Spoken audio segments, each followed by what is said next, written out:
es profesional social del área metropolitana de la Subdirección de Seguridad, Convivencia y Paz. Nos alegra mucho contar con la presencia de ustedes en este encuentro, que hoy es como el último de este ciclo de formación que tuvimos, de esas 5 sesiones donde hablamos especialmente temas asociados a la convivencia.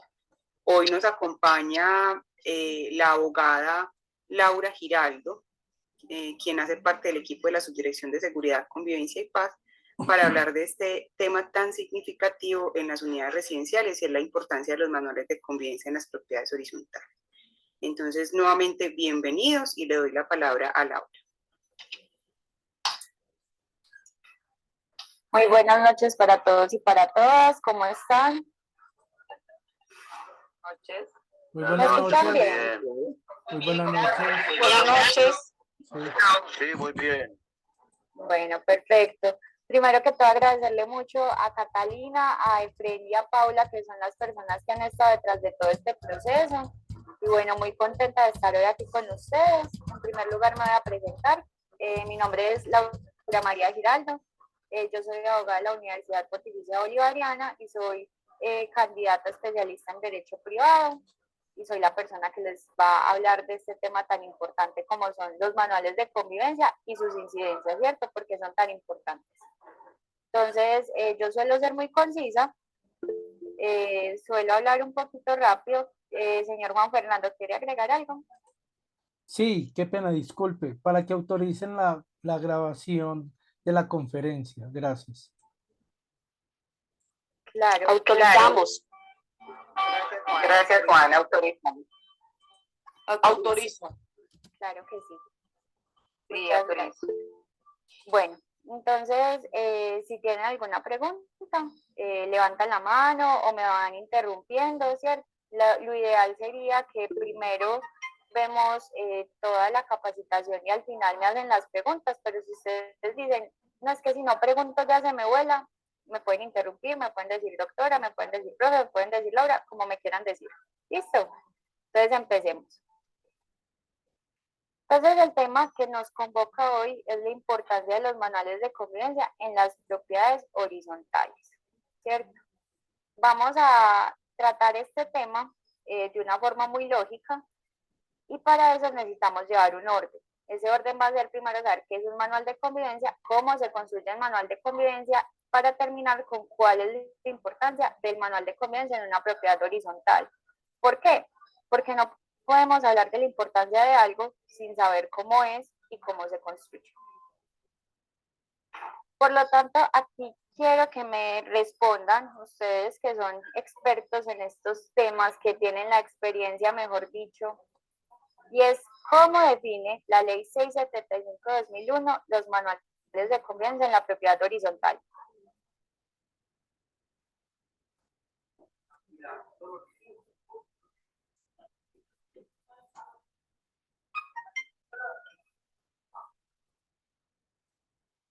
¿Quién me quiere responder?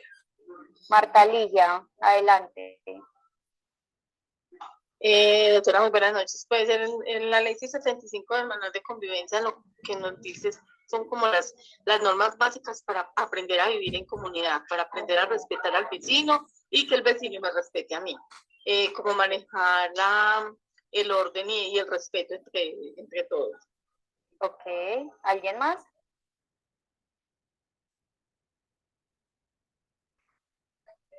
Bueno, les quiero contar, a ver, yo veo que por ahí se alza otra manito, o soy yo. Creo que era el señor Edgar. Listo. Como les dije, me pueden interrumpir. A ver. Ana Catalina. Señora Ana Catalina. Muy buenas noches. Muy buenas noches. Buenas noches. ¿Qué pasa? El tema de convivencia va muy basado en la ley 75. Y es muy bueno que existan en las copropiedades, le ayuda mucho a uno para demostrarle al propietario cuando se le hace un llamado de atención, que es que las normas no me las inventé yo, que las normas ya están hechas. Entonces, a mí me ha servido mucho para poderles validar y decir, es que yo no les estoy llamando a la atención, no sé porque yo quiera, sino que hay unas leyes que existen y no las hice yo. Entonces, en eso me siento muy agradecida, pues que me ha ayudado demasiado. Ok, bueno, Resulta y sucede que una definición de los manuales de convivencia en la ley 675 no lo hay. La ley 675, que es el régimen en Colombia de la propiedad horizontal a grandes rasgos, no define qué es un manual de convivencia. Y uno dice, pero ¿cómo no lo va a definir si es algo que escuchamos diariamente en el ámbito de la propiedad horizontal? Pero para poder definirlo, les voy primero a hacer un recorderis de unas figuras que sí aparecen en la ley y que esas figuras nos van a ayudar a entender qué son los manuales de convivencia, por qué están y qué función tienen. ¿Listo?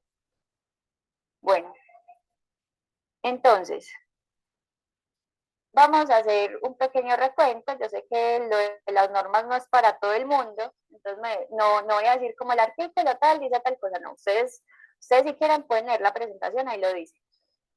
Pero hay una figura que también es muy importante, que uno casi siempre la menciona al mismo tiempo que el manual de convivencia, y es el reglamento de la propiedad horizontal. Y aquí les quiero pedir otra intervención de ustedes, y es, ¿en cuántas de las propiedades horizontales a las que ustedes pertenecen hay un reglamento de propiedad horizontal? En el mío hay. Ok. En el mío también hay, en el mío también. Yo también, Yo yo tengo varias unidades y en el mío también. En la mía también. Ok. Ok. Cambio la pregunta. ¿Hay alguna propiedad horizontal que no tenga reglamento de las que estén acá?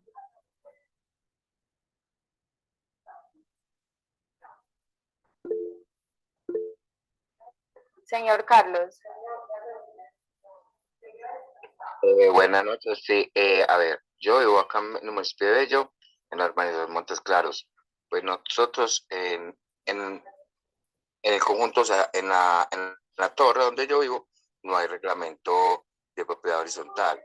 Pues hay unos acuerdos y unas pautas donde se dice que se debe hacer y que no se puede hacer, pero la gente tampoco, eh, pues es como si no hubiéramos hecho nada. Entonces, cada uno se pasa pues como su reglamento o las órdenes que uno les brinda por el codo. Para ellos no les sirve eso. Ok. Bueno, yo les quiero comentar que en Colombia, para que haya un régimen de propiedad horizontal, tiene que haber un reglamento. ¿Por qué? Porque el reglamento está en la escritura pública donde se inscribió esa propiedad horizontal como persona jurídica. Es decir, si no hay un reglamento de propiedad horizontal, la propiedad horizontal no existe. Y desde ese reglamento vamos a partir. ¿Por qué? Porque ese reglamento conlleva muchas cosas, especialmente se ha definido como el estatuto, el compilado de normas, de reglas que define los derechos y obligaciones de los copropietarios, pero también trae otras cosas. Trae también las reglas que gobiernan la organización y el funcionamiento del edificio, y además, y esto es muy importante, las conductas que son sancionables y las sanciones que se le pueden aplicar a esas conductas. Si no hay un reglamento de propiedad horizontal, la propiedad horizontal no existe, porque en Colombia, al recaer sobre un bien inmueble, es decir, sobre una casa, sobre un edificio, para que algo exista, para que algo sea reconocido por el gobierno colombiano, por el ordenamiento colombiano, tiene que estar en una escritura pública, ¿cierto? Y por lo tanto, si no lo tenemos, no estamos viviendo en una propiedad horizontal reconocida por el Estado. ¿Listo? Entonces puede que no tengan el librito como tal, que ustedes digan, este es el reglamento y aquí dice reglamento, pero en la escritura pública, en donde se dice que es una propiedad horizontal, el edificio, la unidad, el conjunto donde ustedes viven, ahí hay unas reglas que son el estatuto, el reglamento, perdón, de propiedad horizontal. Y para este reglamento de propiedad horizontal hay unos límites. En el reglamento de propiedad horizontal no se puede pactar cualquier cosa, no se puede suscribir cualquier cosa, sino que se tiene que primero mirar qué dice la Constitución Política de Colombia. Segundo, qué dice en general la ley colombiana. Y tercero, qué dicen los principios. Ahorita vamos a volver a hablar de los principios. Bueno, pero el reglamento no es el manual de convivencia. Y eso es algo que muchas veces nosotros lo confundimos. Entonces, muchas veces nuestra propiedad horizontal tiene su escritura pública, donde están las reglas, donde están los derechos y obligaciones, donde dice cómo funciona el edificio y todo. Pero nosotros decimos, es que no hay reglamento, porque no tenemos un librito que diga reglamento de propiedad horizontal. Lo que pasa es que el reglamento es muy tedioso encontrarlo porque está en una escritura pública. Y el uno sacar una escritura pública no es algo de conocimiento general, ¿cierto? Es un tema administrativo tedioso, nuevamente les repito. Entonces, ¿qué es el manual de convivencia? El manual de convivencia es un documento interno, no hay que registrarlo en ninguna parte.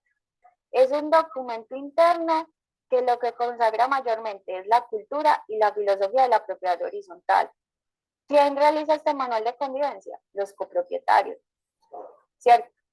A través de la figura colegiada, que tengan dentro del edificio, ¿cierto?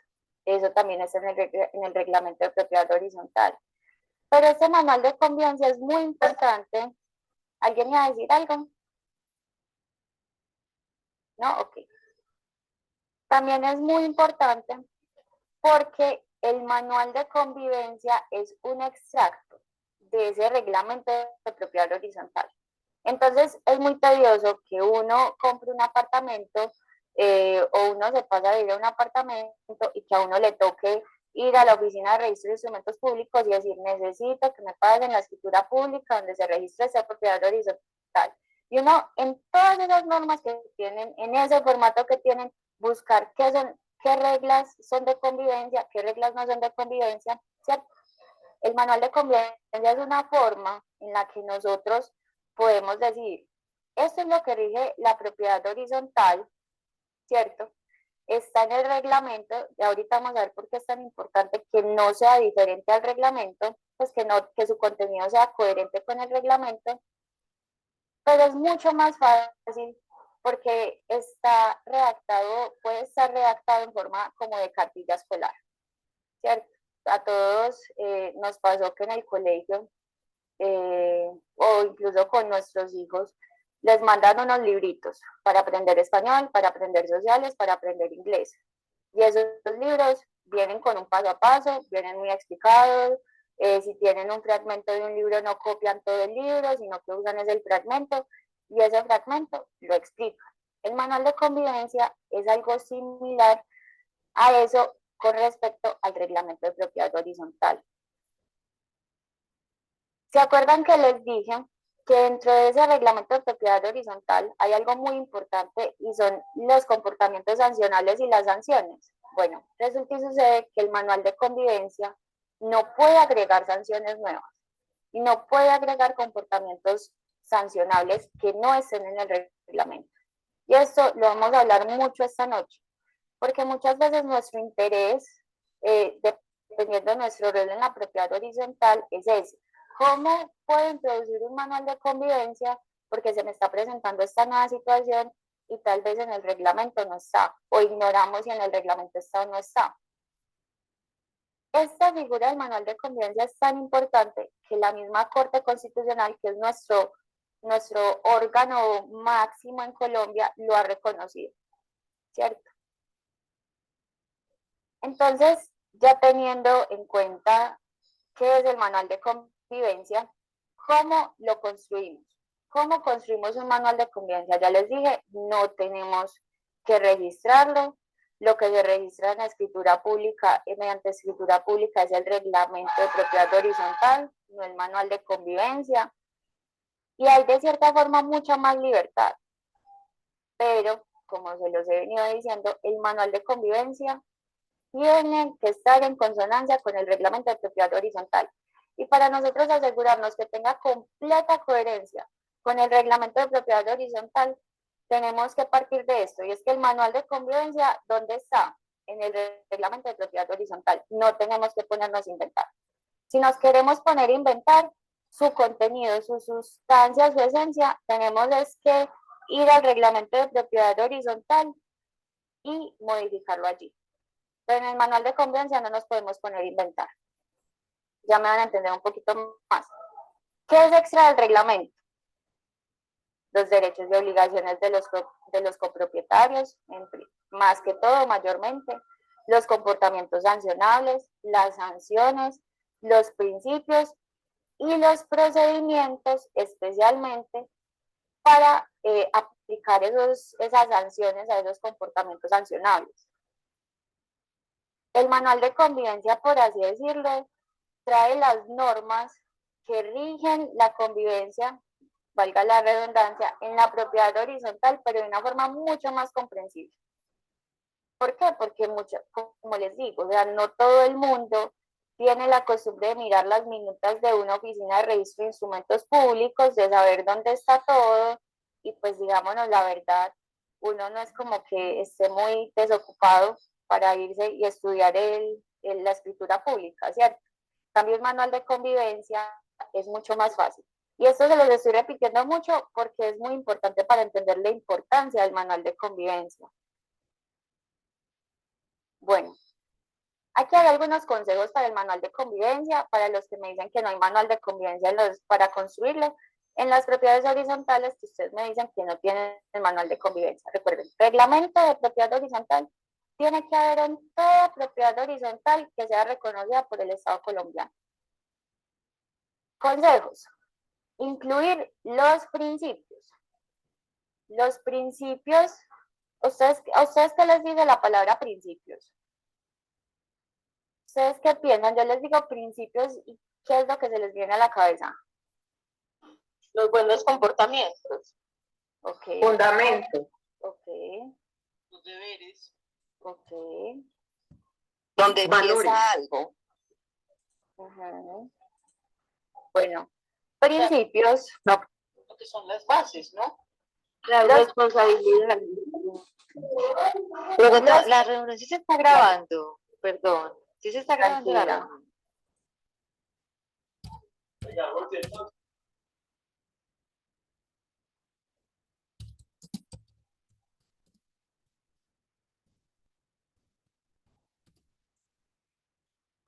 Juan Fernando, se está grabando la reunión. Dice Juan Fernando que sí, Laurita. Dice Juan Fernando que Ah, sí. bueno, súper. Ah, qué pena, no lo había visto. Bueno, Hay una manito levantada, Carlos Enrique, o no sé Carlos, ¿tienes algo para agregar? Laura, mira, yo creo que, a ver, a nosotros, esta urbanización se llama Montes Claros. Esta urbanización la hizo el gobierno con el municipio de Bello. Y a nosotros, pues, esto fue como parte de reubicación, más cambio de lo que nosotros teníamos, pues, en donde vivíamos. A nosotros nos entregaron ¿cómo se llama? Unas escrituras públicas, y esas escrituras públicas pues, reposan, pues, como en cada notaría. Y aparte de esas escrituras, esas escrituras tienen unos párrafos, unas cosas, que incluso yo creo que hay un reglamento dentro de esas escrituras. Y aparte de eso, fue un librito de convivencia. Eso es a lo que tú me estás explicando. Sí, exacto. Ese manual de convivencia, si tú, ese librito de convivencia que nos contabas, puede que no esté registrado en ninguna parte. O sea, que tú le digas como, que tú vayas a donde una autoridad y digas, ve, este librito ustedes lo tienen acá, y te van a decir que no. Pero el reglamento, que está en la escritura pública, la notaría sí lo tiene, ¿cierto? Más que la notaría, incluso la Oficina de Registro de Instrumentos Públicos, ¿cierto? Que es como es la entidad que registra, valga la redundancia, que registra como los movimientos jurídicos, los trámites jurídicos de ciertos bienes, como son los bienes inmuebles, ¿cierto? Bueno, y les estaba contando qué principios Eh, escucho un micrófono, no sé si quieren agregar algo más. Es que tenemos Bueno. un micrófono abierto. Listo, voy a continuar. Entonces estamos hablando de principios. Y principios, vean, yo les voy a decir algo, yo soy muy obvia. Ustedes van a decir, pues eso es obvio, pero yo soy muy obvia. Yo he aprendido que el hecho y la vida en general es muy obvia, es muy lógica. Los principios son el principio de algo. Apuesto a que no se lo imaginaba. Efectivamente, al ser el principio de algo, como nos decían, es el fundamento. Cuando uno tiene el fundamento de algo, cuando uno tiene la base de algo, primero que todo, lo de arriba es mucho más fuerte, ¿cierto? Y segundo, uno ya sabe para dónde va lo que va encima de esa base. Entonces, por eso es muy importante incluirlos, porque a veces el sentido común no es tan común como debería ser. Y yo sé que si ustedes están acá es porque se han dado cuenta de eso. Porque en la convivencia en propiedad horizontal, si algo nos muestra es que definitivamente el sentido común no es tan común como uno pensaba. Bueno, además, uno dice, pero es que en el reglamento no dice que si mi vecina no recoge las heces de su perrito, que es el clásico ejemplo en propiedad horizontal, el administrador puede ejecutar la sanción. ¿Qué hacemos? Entonces mucha gente va a decir, no, pues escríbanlo en el manual de convivencia y ya. No, resulta y sucede que no se puede. Por lo que les dije, el manual de convivencia tiene que estar en concordancia con el reglamento. Y si el reglamento no dice ese comportamiento, el manual de convivencia no lo puede tener. Conllevaría a realizar una reforma completa de ese reglamento de propiedad horizontal. Y eso conlleva a que en la asamblea se tome una decisión que estoy segura que don Efren, que es experto en este tema, ya se los ha comentado. Entonces mi consejo es, para evitar esto, cojan el reglamento y si quieren decir no queremos que esto nos vuelva a pasar, ustedes se van a la ley 1801 del 2016, que de hecho fue el primer tema, si no estoy mal, que vieron en este ciclo de capacitaciones y miran, cuáles comportamientos contrarios a la convivencia son tan importantes como para incluir en el reglamento. Y les voy a aconsejar un artículo en específico, y ese artículo en específico es el artículo 33 de la ley 1801 del 2016. ¿Listo? Carlos, cuéntanos. Ah, bueno, ya bajaste la manito. ¿O quieres, Nidia? Cuéntanos. Sí, buenas noches. Entonces yo le hago una pregunta. Ah, ¿las preguntas van al final o se las hago de una vez? Si usted siente que se le va a olvidar, me la puede hacer ya. Ah, bueno, porque entonces, según eso, uno en el manual de convivencia puede poner el artículo de la ley del 201. O sea, sí puede poner ese artículo, por decir. Si en la propiedad horizontal no está establecido que se cobren penalidad por las heces, uno puede poner en el manual que es la ley. O sea, basado en esa... Mire, yo sabía que esta pregunta iba a surgir. ¿Qué les aconsejo? El artículo 3, si ustedes quieren incluir comportamientos de la ley 1801 del 2016, les aconsejo que pongan comportamiento por comportamiento en el reglamento de propiedad horizontal. No pueden decir al momento de que llegue la multa o a ponerlo en el manual de convivencia y simplemente decir, es que yo solo la estoy multando porque puede que no le digan el reglamento, pero sí está en la ley. ¿Qué pasa? Hay diferencia en jurisdicciones, en autoridades. No son las mismas sanciones que un policía o un inspector de policía les va a imponer a la que el administrador va a ejecutar de la propiedad horizontal. Entonces yo les aconsejo que empecemos a separar esas dos, porque esté en la ley sí les da derecho a hacer una reclamación, pero no una reclamación ante la copropiedad, sino una reclamación ante el inspector de policía. Les voy a poner un ejemplo con otra rama del derecho. los problemas familiares, ¿cierto? Digamos que hay un tema de violencia intrafamiliar en una de las casas. Si hay un problema de violencia intrafamiliar, vamos a decir que la mujer es la víctima, ¿cierto? Porque porcentualmente es mayor, las estadísticas lo demuestran, y eso no es lo que nos compete acá, pero eso es un ejemplo. Y esa mujer tiene la opción de ir primero a comisaría de familia. ¿Para qué? Para que administrativamente le pongan una medida de protección. Segundo, ir a la fiscalía, denunciar a su esposo o a su excompañero permanente o a su compañero permanente por violencia intrafamiliar. Y tercero, pedir el divorcio porque hubo violencia intrafamiliar. Son tres diferentes consecuencias por un mismo hecho. Algo similar pasa acá. Puede que la ley 1801 diga eso, ¿cierto? Diga lo de los ruidos. Pero el hecho de que esté ahí no quiere decir que el administrador de por sí puede ejecutar la multa. Pero ahí dice Discúlpeme, pero entonces no le entendí. ¿Por qué no me hace un favor y me pone un ejemplo? ¿Qué se podría hacer? Sigamos con el tema de la fe. Listo. Voy a seguir con el tema del ruido más fácil, porque el de las heces no es tan claro en el código de policía, pues el mal llamado código de policía. Listo, voy a seguir con el tema del ruido. Uno coge la ley 1801 y hay un apartado que es que habla sobre los comportamientos contrarios a la convivencia. El artículo 33, denme un segundo que de hecho lo tengo acá. El artículo 33 habla sobre los comportamientos que afectan la tranquilidad y relaciones respetuosas de las personas, ¿cierto? Dentro de ese artículo, entre esos comportamientos que afectan la tranquilidad y las relaciones respetuosas de las personas, está el manejo del ruido, ¿cierto? Que de hecho es algo muy común en las propiedades horizontales. Pero si, por ejemplo, en nuestra propiedad horizontal, el reglamento no habla de ruidos, no habla de un límite de ruidos, ni tampoco dice qué sanción se le va a poner si hay ruidos, pues porque no habla de ruidos.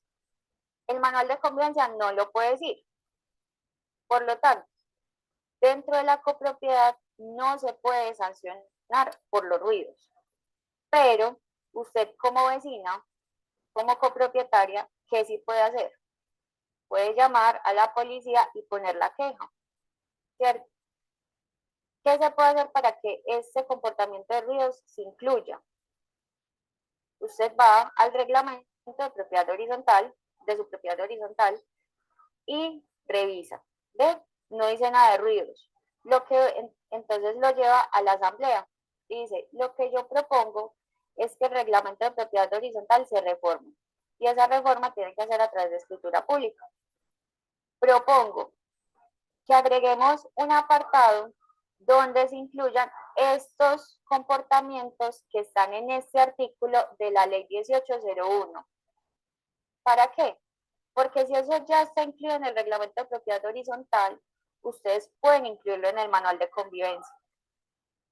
Entonces ustedes me van a decir, pues entonces, ¿por qué es importante el manual de convivencia? Si todo lo tenemos que llevar al reglamento, ya les voy a contar. Bueno, y como les dije nuevamente, no se pongan a inventar un manual de convivencia con base en otro manual con el manual de convivencia de otra propiedad horizontal o uno que encontraron en internet, no.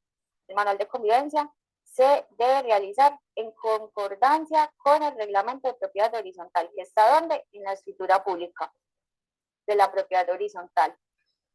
Bueno, lo que sí se puede hacer en este manual de convivencia es que no va a ser solamente enunciar los hechos, no va a ser solamente enunciar los comportamientos sancionables, no va a ser solo enunciar las sanciones. En ese manual de convivencia se puede detallar qué se entiende por ese hecho, por qué se sanciona ese hecho y cuál va a ser el procedimiento de ese hecho. Y esto es importante por lo siguiente. Denme un segundo. Ahora sí, ¿Por qué es importante el manual de convivencia en la propiedad horizontal?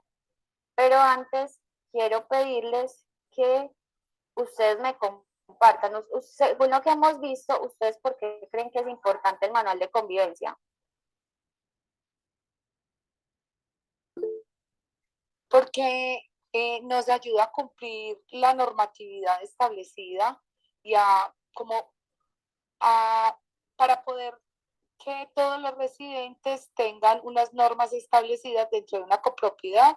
Pues obviamente somos una sociedad organizada. Dentro de una copropiedad somos una sociedad organizada y deben haber normas establecidas, y estas son las que están impresas en el manual, que nos ayudan a cumplirlas y a vivir de una manera organizada allí. Porque somos personas que necesitamos siempre tener, como digámosle, el manual sería como el policía, el que está ahí, nos dice, tienen que hacer esto, sabiendo todos que es para el mejor beneficio. Y si no lo tenemos, como que nos lo pasamos por la galleta. De pronto, cuando está apretadito así con las multas, es el miedo a la multa, muchas veces ni hacerlo por gusto, sino por ese policía que es la multa. Ok, por aquí nos dicen, por orden, norma y respeto entre los copropietarios. Bueno, ¿alguien más?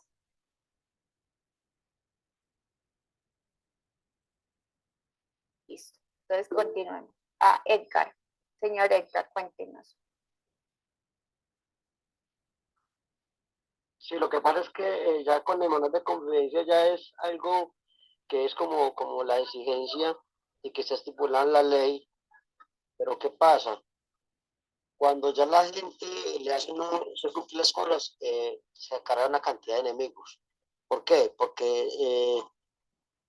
no están acostumbrados al orden, a la organización. Eso pasa donde yo estoy administrando la unidad. La gente daña lo que uno arregla, pero hay otras personas que entonces ya miran es buscando la caída a uno como administrador, sabiendo que ya hay cosas que están hechas. Y cuando ya empieza a impartir uno la sanción, que en la prueba es el consejo y la ejecutó el administrador, entonces ahí empieza a generarse unos problemas ya personales con la gente. Ok, gracias, señor Edgar. ¿Alguien más?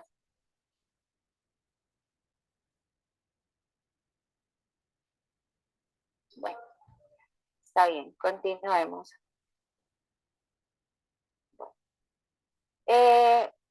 Resulta y sucede que hay algo muy importante y que lo que ustedes nos han dicho aporta mucho a esto. Y es que cuando todos y todas tenemos las reglas de juego claras, logramos una sana convivencia en la propiedad horizontal. Cuando hay algo muy claro, cuando hay algo que definitivamente no hay lugar a discusión, ¿quién va a discutir eso? Y si lo discuten, ¿quién va a ganar eso? ¿Cierto? Entonces, el tener un manual de convivencia en nuestra propiedad horizontal es muy importante por tres razones principalmente. Y todas, absolutamente todas, le apuntan a la convivencia. En primer lugar, hay un derecho fundamental que todos y todas tenemos, que la misma constitución política, que es como lo máximo que hay en Colombia, nos da, y es el debido proceso. Y este debido proceso tiene que ver con varias cosas, ¿cierto? O sea, tiene como mini derechos, ¿cierto? El derecho del debido proceso tiene mini derechos. Está el derecho de defensa y el derecho de contradicción. En el manual de convivencia, cuando nosotros seguimos lo que dice el reglamento de propiedad horizontal, se tiene claridad sobre cuál es el procedimiento a seguir para imponer una multa en un caso donde haya un comportamiento sancionable. Y un comportamiento que es sancionable en una propiedad horizontal es porque afecta a la convivencia, ¿cierto? Entonces, cuando nosotros en el manual de convivencia claramente decimos, primero se va a mandar a tal parte, segundo se va a publicar en esta cartilla, tercero se va a hacer tal cosa, Luego el comité de convivencia va a decidir tal cosa, ¿cierto? Luego el administrador va a ejecutar la multa. Eso ayuda, es algo incluso en beneficio de ese copropietario al que vamos a sancionar. Pero es también en beneficio de todos los copropietarios, ¿cierto? El hecho de que nosotros en el manual de convivencia incluyamos esos comportamientos sancionables que ya están en el reglamento es también respeto al derecho del debido proceso de todos los copropietarios. Porque resulta y sucede que en una copropiedad, que en Colombia, en el ordenamiento colombiano, es ilegal, por así decirlo, no es la palabra técnica, pero para que ustedes me entiendan, es ilegal, vulnera los derechos de una persona. Que usted lo sancionen, lo metan a la cárcel, lo multen, cualquier cosa, por algo que no está en la ley, por algo que no está escrito. Y el reglamento de propiedad horizontal es como si fuera la ley para los copropietarios. Y si no está en el reglamento de propiedad horizontal, es ilegal multar, ¿cierto? Adicionalmente, pasa lo mismo con una sanción. Porque yo quiero que ustedes se pongan a pensar eso. Y es que si ustedes están barriendo la calle, voy a poner un ejemplo muy bobo, ustedes están barriendo la calle y llega un policía y les dice, no señor, es que eso no se puede, eso, venga, yo le voy a poner una multa de 100 millones porque está barriendo la calle, eso no se puede. Y resulta y sucede que a esto le toca pagar la multa de 100 millones. Pero en ninguna parte de la ley, en ninguna parte de la ley colombiana dice que barrer la calle es ilegal. ¿A ustedes eso cómo les parece, justo o injusto? Injusto. Injusto, ¿cierto? ¿Por qué? Porque es que si uno no sabe a qué atenerse, uno dice, pues, pero si esto no me lo dijeron, es ilógico que me vayan a sancionar por eso, ¿cierto? Y el manual de convivencia ayuda mucho a eso, a que las personas saben a qué se tienen que atener. No tienen la excusa de decir, pues esto no me entregó, pues es que eso yo no lo sabía, pues es que sí, eso está en una escritura, pero yo quiero saber que eso se podía o no. No estoy diciendo que sea un argumento que en verdad justifique, pero es importante que lo tengamos en cuenta, ¿cierto? Para evitarnos pues estos problemas. Denme un segundo. Siento que alguien está escribiendo.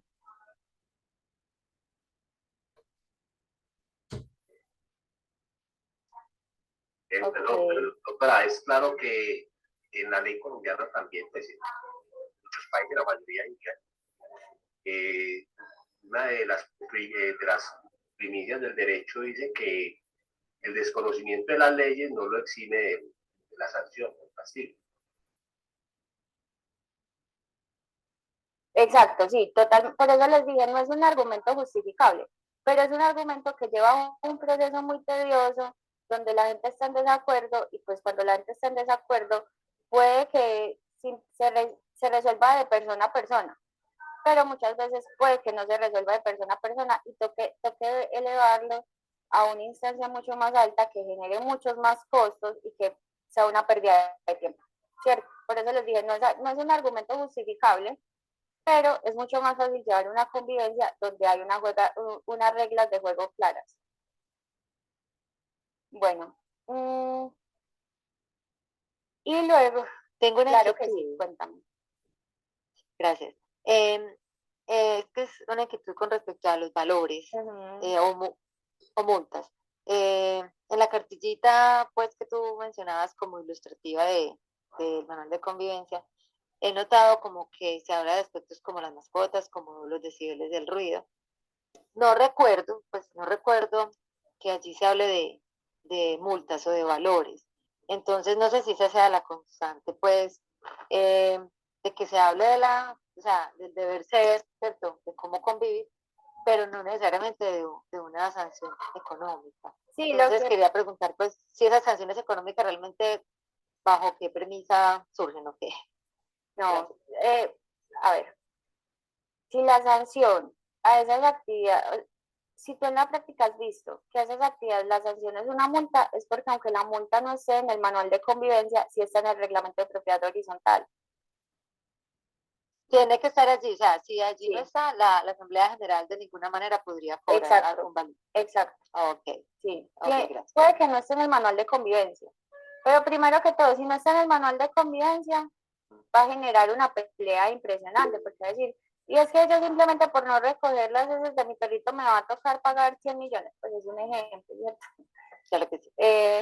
Entonces, puede que en el manual de convivencia no lo diga, pero sí en el reglamento es totalmente válido poner la multa.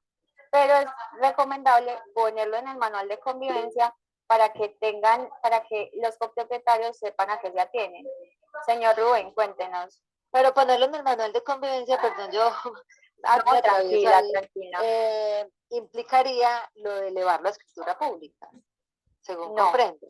No. Esa es la parte que yo como que no relaciono. Ajá. Hay dos figuras diferentes, el reglamento de propiedad horizontal y el manual de convivencia. El reglamento de propiedad horizontal es el que tiene que estar en escritura pública. El manual de convivencia no, es un documento interno. Es un documento interno. O sea que todo lo que está en el reglamento, pues simplemente se puede elevar, o sea, transcribir, complementar en el manual y ya pues es legal desde ese punto de vista. Pero no a la inversa, pero no a la inversa. No a la inversa. No a la inversa porque tú el manual de convivencia no lo inscribes de ninguna parte, el reglamento sí. Ah, sí, ya me queda claro, estaba como enredadita con eso. Muchas gracias. No, tranquila. Señor Rubén, cuéntenos. Bueno, a ver, lo que entiendo hasta acá, o creo que es así. Cuando se establece la copropiedad horizontal, pues, se establece una, digámoslo de alguna manera, una república independiente dentro de la República de Colombia. Es decir, se pueden hacer algunos cambios que el Consejo Administrativo, la Asamblea General puede, digamos, crear el manual de convivencia, poner las sanciones siempre y cuando no se violen las normas establecidas por la República, es decir, el artículo 33, por ejemplo, de la ley. Siempre y cuando, perdón, señor Rubén, siempre y cuando estén en el reglamento de propiedad horizontal. O sea, la Asamblea puede reformar el reglamento de propiedad horizontal, ¿cierto? Y ahí está la autonomía que tiene la copropiedad. Pero el manual de convivencia tiene que estar en consonancia con el reglamento. Y lo que nos dice ella es que el reglamento, si se modifica y si hay esa necesidad, habría que elevar la escritura pública y pagar por ese proceso. Para ponerlo, si ustedes quieren ponerlo en el manual de convivencia. Si por ejemplo ustedes dicen, esta figura de recoger las heces de los perritos no está en el manual de convivencia, pero sí está en el reglamento.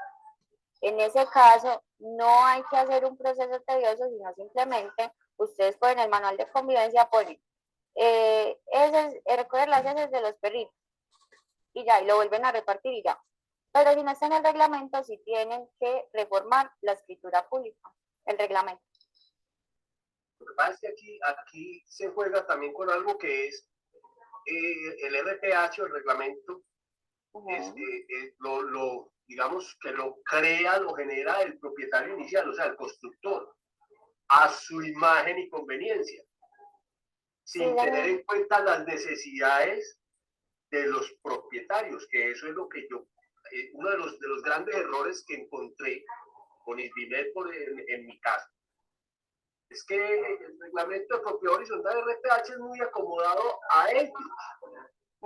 Entonces, claro, ya después a los propietarios les queda el problema de recoger el 1,5 millones de pesos que vale cambiar el reglamento, modificar el RPH en una notaría.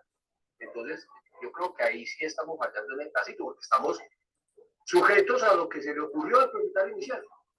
Sí, señor Rubén, pero justamente por eso la ley colombiana les permite a ustedes como copropietarios cambiarlo, el reglamento, pero es un proceso mucho más tedioso. No estoy diciendo que el reglamento no se pueda cambiar, pero ¿qué se necesita para reformar el reglamento?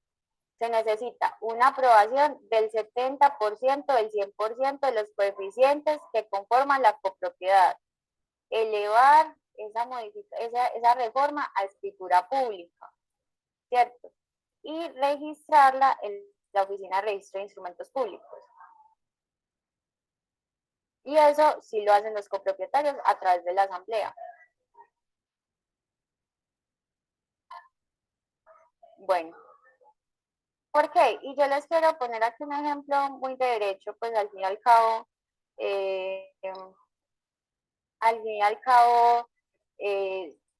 soy abogada, entonces les voy a hablar de contratos. ¿Cuántos de ustedes aquí han celebrado un contrato? Todos en la vida hemos celebrado un contrato, no me tienen ni que responder. El simplemente hecho de uno ir a la tienda y comprar un juguito es un contrato. Resulta y sucede que los contratos tienen una implicación muy similar a lo que es el reglamento de propiedad horizontal para los copropietarios. Y es que el contrato es ley para las partes. Entonces es un poquito lo que nos decía el señor Rubén, como bueno, hay una república dentro de la misma República de Colombia, ¿sí? Hay un principio de autonomía privada de la libertad que nos permite a nosotros los particulares reglarnos en ciertas actuaciones, siempre y cuando no contraríe la Constitución, los principios, las buenas costumbres, ¿cierto? Y aquí quiero pasar al tema de los principios. Los principios como tal, como para que me lo entiendan y vayamos más allá de la definición de principio como el principio, como el fundamento, quiero decirles que los principios son los valores fundamentales, sociales y bilaterales de una comunidad, ¿cierto? Esos principios de la propiedad horizontal, ¿por qué son importantes ponerlos en el manual de convivencia? Porque para que los mismos copropietarios entiendan que yo no le estoy sancionando simplemente porque usted no me deje de dormir. Yo le estoy sancionando es porque aquí en la copropiedad, y esto está en la ley 675, hay un principio de convivencia pacífica y solidaridad social. Y resulta y sucede que el que usted tenga la música así no está ayudando, no está aportando a esa convivencia pacífica, ¿cierto? O sea, ¿por qué principios, valores se va a regir esa copropiedad?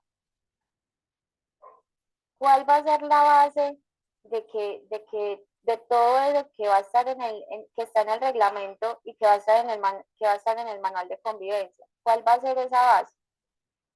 Como les dije, el sentido común no es tan común como pensamos.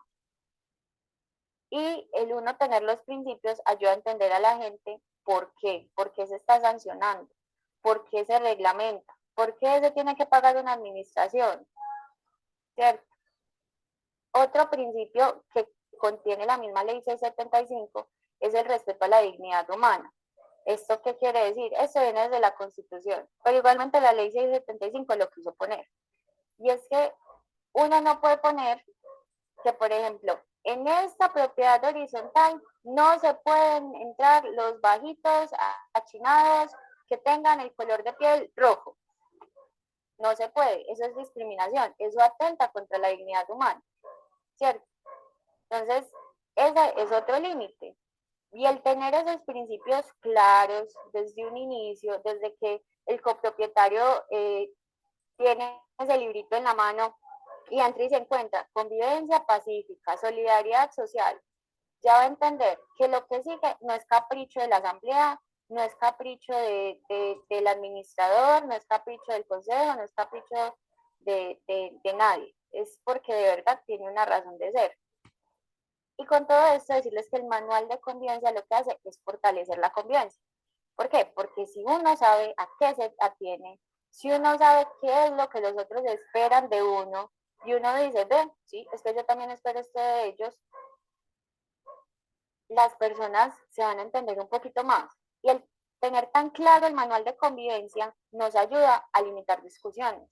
Porque si todos y todas tenemos claro que no podemos hacer esto, de qué va a pasar esto, si hago esto, entonces uno simplemente puede tomar la decisión conscientemente. Habrá gente que diga como no, pues que me pongan la multa, a mí no me importa, pero no va a haber lugar a discusión, ¿cierto? aunque no es la idea, ¿cierto? Por eso, por eso desde el área metropolitana tenemos tantos programas por fortalecer la convivencia. Lo que les quiero decir es que el manual de convivencia, si bien no aporta nada nuevo, ninguna norma nueva, lo que sí hace es que esas normas que ya están tengan eficacia, que esas normas que sí están ayudan a la convivencia, no creen más problemas, sino que antes los reduzcan. Es importante entender que en una propiedad horizontal, dentro de cada unidad habitacional, hay una vida, hay un mundo. Uno no sabe el otro por qué está pasando, pero ni uno tiene por qué saberlo, ¿cierto? Pero el tener una manual de convivencia donde todos podemos tener coherencia, donde todos tenemos algo en común, nos ayuda a que esas discusiones no surjan y podamos vivir más pacíficamente. Bueno, escucho preguntas, veo que por aquí en el chat don Efren ya está respondiendo algunas. No sé si alguien más tiene alguna pregunta. Don Efren, aquí preguntan, ¿esa asamblea debe estar conformada por más del 70% del coeficientes de copropiedad para ese cambio? Buenas noches para todas y todos. Pues con relación a la pregunta que hace Lina Botero García, no necesariamente pues que tengan que tener en cuenta que hay el reglamento de propiedad horizontal o la ley 675 estipula ciertas características para las decisiones que se van a tomar dentro de las reuniones de la Asamblea General, ¿sí? Las modificaciones que se van a hacer dentro del reglamento de propiedad horizontal, primero que todo, tienen que ser elevadas a la reunión de la Asamblea como tal. Y es la Asamblea General que decide por votación que esa modificación se realice. Y de acuerdo a las características de la reunión, cuando la reunión de la Asamblea es aprobada, teniendo el quórum que tenga, esas decisiones se toman dentro de esa reunión. No sé si se queda clara así, Lina.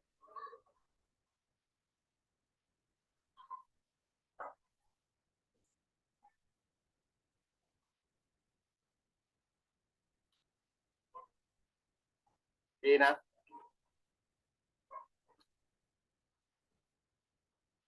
Lina como que ha tenido problemas de conectividad. Sí, sí. Bueno, Ahora continúa, sí me escucharon. Ahora sí me escucharon. Sí, ya sí, Lina. Bueno, muchas gracias. Sí, es que sí tenía problemas y ya, ahora sí. Muchas gracias, me queda muy claro. Bueno, ¿tienen alguna pregunta, alguna observación?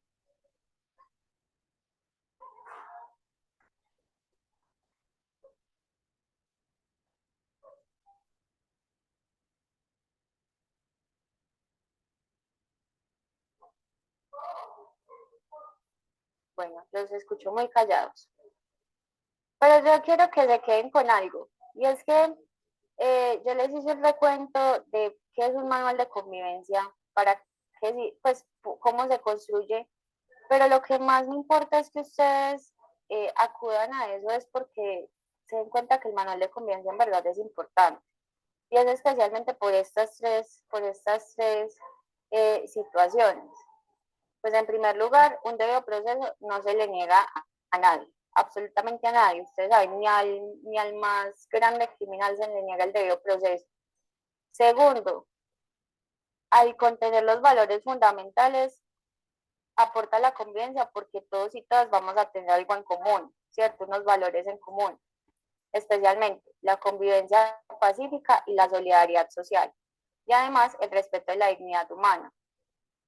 Y este tercero, del fortalecimiento de la convivencia, es un poquito, se relaciona con lo que nos decían al principio, no me acuerdo qué, ni les pido perdón, yo soy muy mala para los nombres, y es que es como si, bueno, ahí está la policía, ¿cierto? Porque ese efecto psicológico que genera el manual de convivencia, sí o sí, de cierta forma, pone un granito de arena para que esa persona que sigue teniendo mucho ruido, deje de hacer ruido. Entonces, sí, eso es como lo más importante. Esta presentación pues obviamente se les compartirá ya según lo que Doña Efraín y Cata y Paula les indiquen. Y bueno, muchas gracias, Nidia, cuéntanos. Sí, yo quisiera preguntarle referente a las multas. Usted que es abogada, si se sigue un debido proceso, se hace un llamado de atención, creo que son uno verbal, uno escrito, pues depende del manual, ¿no? Si se hace el debido proceso, las personas se pueden negar a pagar esa. No, las personas no se pueden negar a pagar esa multa. Lo que pasa es que si ellos deciden no pagarla, ustedes tienen es el inspector de policía.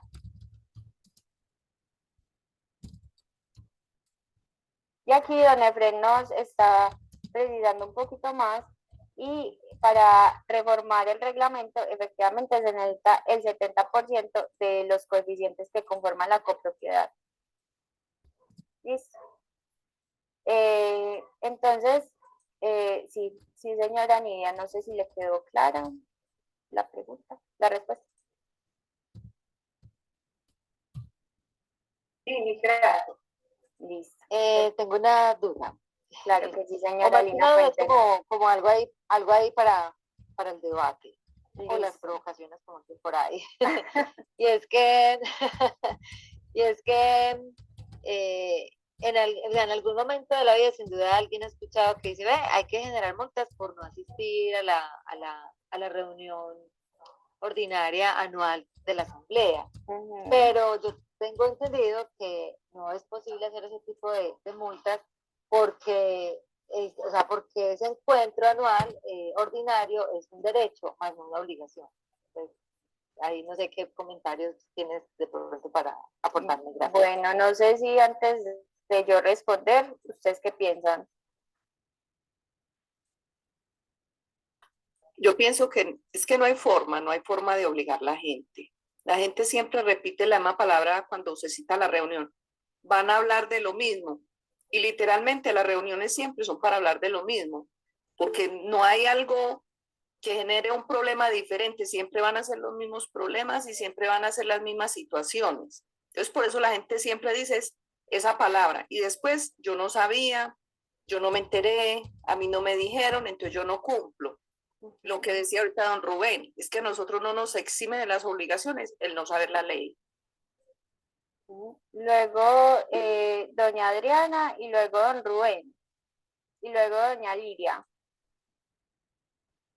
Buenas noches, pues yo opino que es una obligación como copropietarios, como tienen como tantas cosas de qué tener o cuidar dentro de su unidad. Yo creo que es una obligación de cada año tener como información de cómo va la unidad. Entonces yo creo que sí es conveniente de que estén empapados y asistan a esa reunión.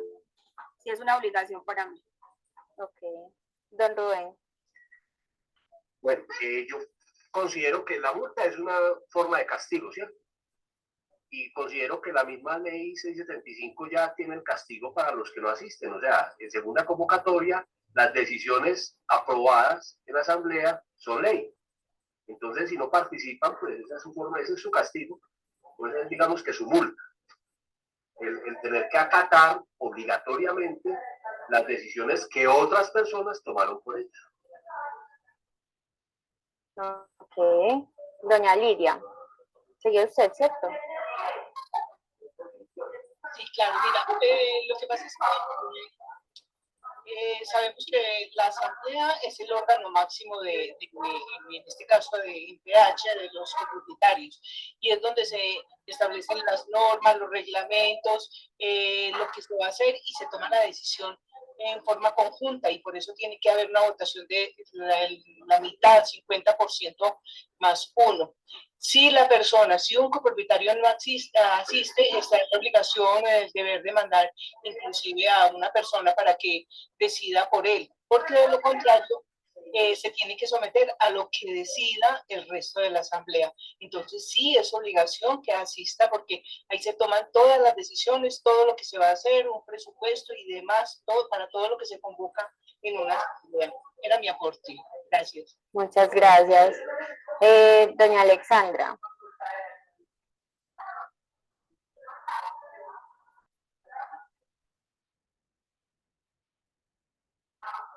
No, pues está bien. Doña Liliana.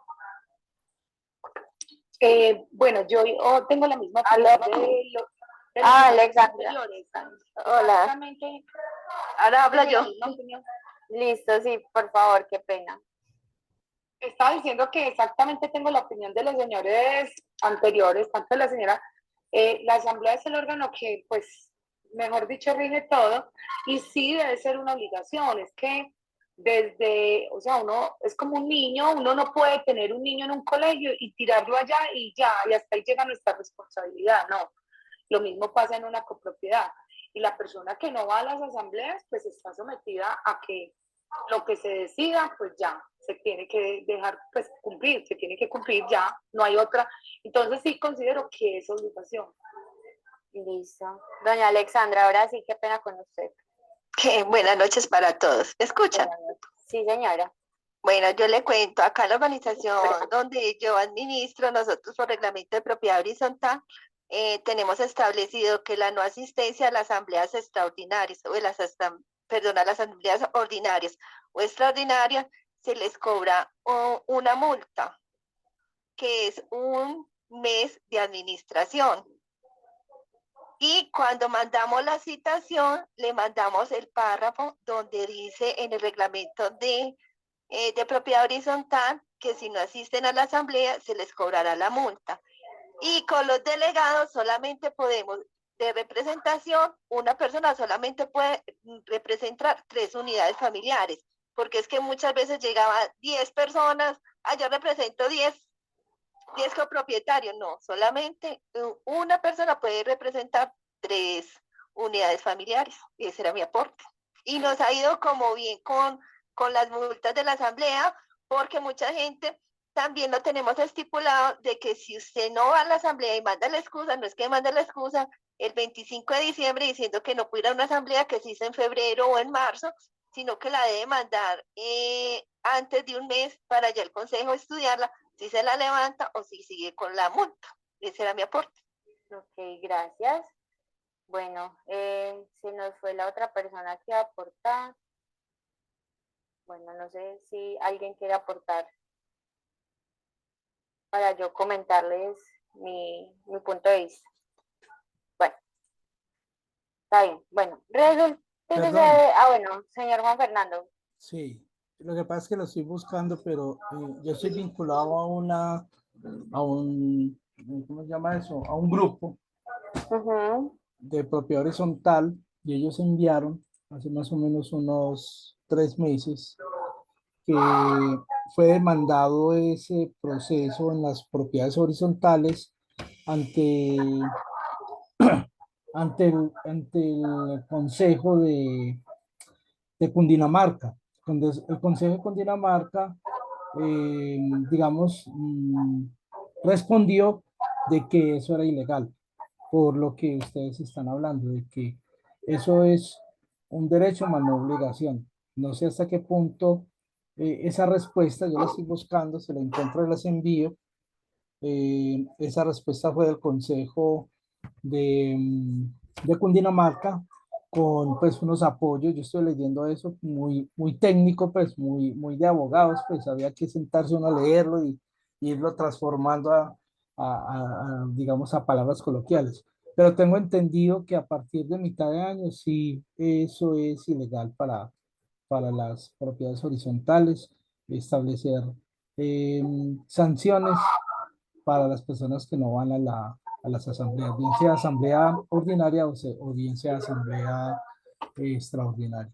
Gracias. Ok, muchísimas gracias. Bueno, yo les voy a decir 2 cosas. Primero que todo, no es una obligación, es un deber. Hay una diferencia muy importante en esas 2 palabras, y es que la obligación es cuando alguien te lo puede exigir Y el deber es cuando no te lo pueden exigir, pero sí esperan eso de ti y es lo más responsable que puedas hacer. Yo diciéndoselos en palabras coloquiales, ¿cierto? Obviamente si se le pone multa, se convierte en obligación. No estoy diciendo que sea legal, ¿cierto?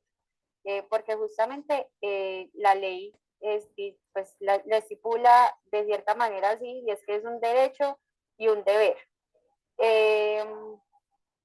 Otra cosa, puede que sea efectiva, o sea, que más gente vaya a la asamblea, pero ¿cómo es eso a la convivencia?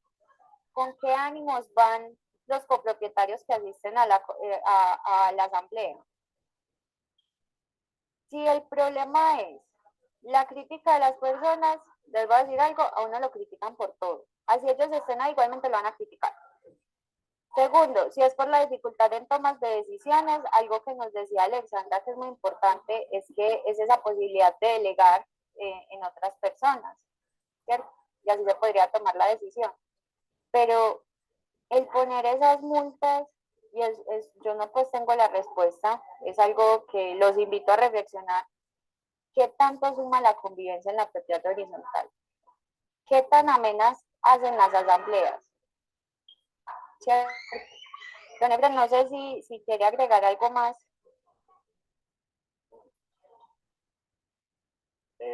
Sí, buenas noches nuevamente. De acuerdo a lo que conozco que aparece dentro de la norma, teniendo en cuenta lo que dice Juan Fernando, pues aún está vigente que por lo menos sí se pueden imponer algunas sanciones siempre y cuando esas estén reglamentadas o aparezcan dentro del reglamento de la propiedad horizontal. Y no pueden exceder estas sanciones a más de dos canon o dos valores que tenga la cuota de administración dentro de la copropiedad. Pero sí son sancionables siempre y cuando estén reglamentadas y elevadas a escritura pública, según la norma ley 675. Muchas gracias, don Efraín. Bueno, ¿alguna otra pregunta? ¿Inquietud? Sí. Dinos, Lina. ¿Qué otro debate nos vas a poner? Cuéntanos. No.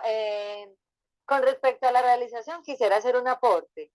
Y la pregunta tiene que ver es como con las asambleas extraordinarias. Entonces, el aporte es, resulta que vos ponías ahí como sobre la reflexión de qué tan amena es la reunión y todo ese tipo de situaciones. Y, por ejemplo, en el territorio de Ciudad de la Nueva Occidente, se volvió costumbre. O sea, como no hay como un salón social en cada unidad, entonces las reuniones las hacen en el parqueadero. O sea, eso es muy habitual. Lo he visto pues a lo largo del tiempo. Entonces, en alguna ocasión, de hecho, cuando yo fui a entregar el periodo en que yo estoy administrando, yo hice, o sea, lo quiero compartir para que si les llama la atención, lo hagamos. O lo hagan quienes son administradores, porque yo ya no lo soy.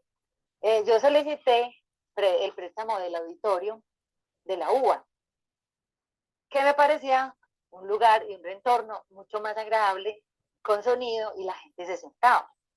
Entonces, allá fue la última asamblea, y así fue, ¿cierto? La gente se sentó, hubo un micrófono, un sonido, y bueno, eso obviamente se solicita pues por escrito, así lo hice, y bueno, todos felices, pues yo feliz.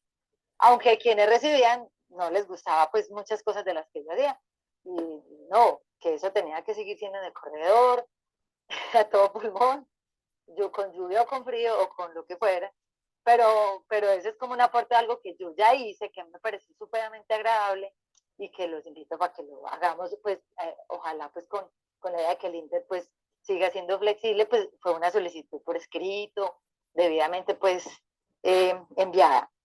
Ese es el aporte. Y la pregunta de las asambleas extraordinarias, tiene que ver con que, o sea, este tipo de asuntos de convivencia, yo creo que solo se podrían abordar en ese tipo de reuniones. ¿Por qué? Porque resulta que en las reuniones de asamblea casi siempre se alargan y hay pleitos. O sea, así sean las mejores familias. En las mejores unidades residenciales también pasa. Porque hay un paso a paso. Entonces es un informe. Dan un informe pues como muy, pues es que resumido. Hay un nombramiento de consejo, un nombramiento de muchas veces de administrador, ¿cierto? Porque el consejo también lo puede nombrar, pero muchas veces se nombra ahí. Y cuando, que proposiciones y varios. Y cuando se llega a lo del consejo y a las proposiciones y varios, vea lo de el comité de convivencia y las proposiciones y varios, la gente está muy cansada o se ha ido más de la mitad de la gente. Eso es complicado, o sea, así lo he vivenciado yo a lo largo de muchos años. Entonces, ahí surge la pregunta, pues, entonces, la pregunta y lo que yo presiento, yo percibo que esto prácticamente se tiene que hacer es a través de asambleas extraordinarias. Y ahí hay incluso unas convocatorias que son un poco distintas, ¿cierto? Porque que puede convocar la misma asamblea. O sea, es cierto, en la ley 75 pues, se describe cómo convocar, pero entonces sí se pueden hacer lo que yo pienso, hacer ese tipo de cambios, sí, solo sí en asambleas extraordinarias y obviamente pues con el quórum que merece. Bueno, muchas gracias.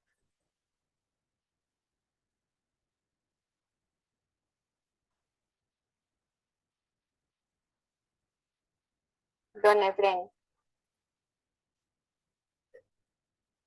Dime, Laurita. No.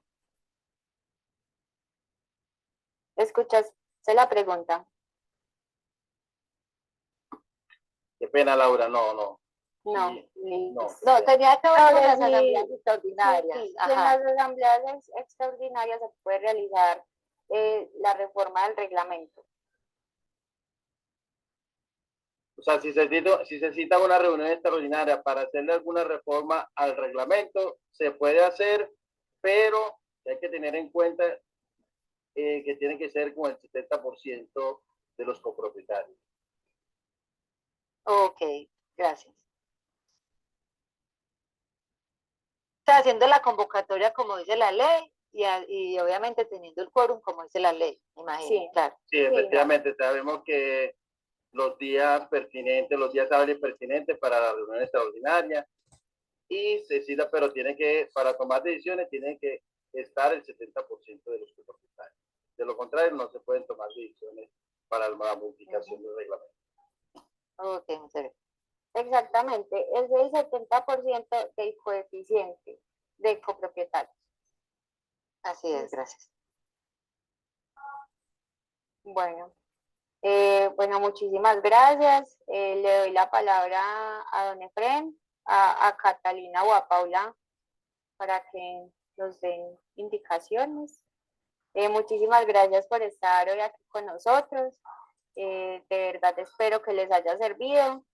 Puede que haya hecho muchas cosas que ustedes ya sabían, pero desde el área metropolitana nos preocupamos porque podamos seguir construyendo un territorio metropolitano con una convivencia sana y eso es lo que buscamos. A veces cuando uno refuerza conocimientos encuentra más formas de reforzar esa convivencia.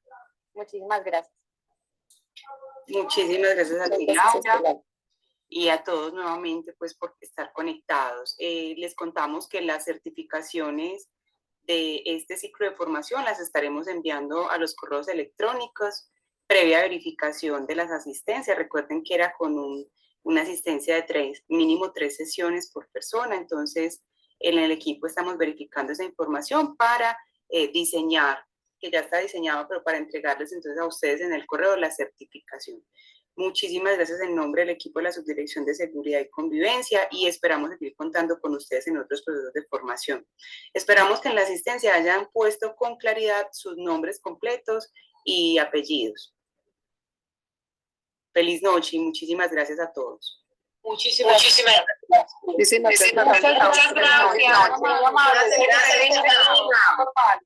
Muchas gracias a ustedes. Dios les pague y les bendiga.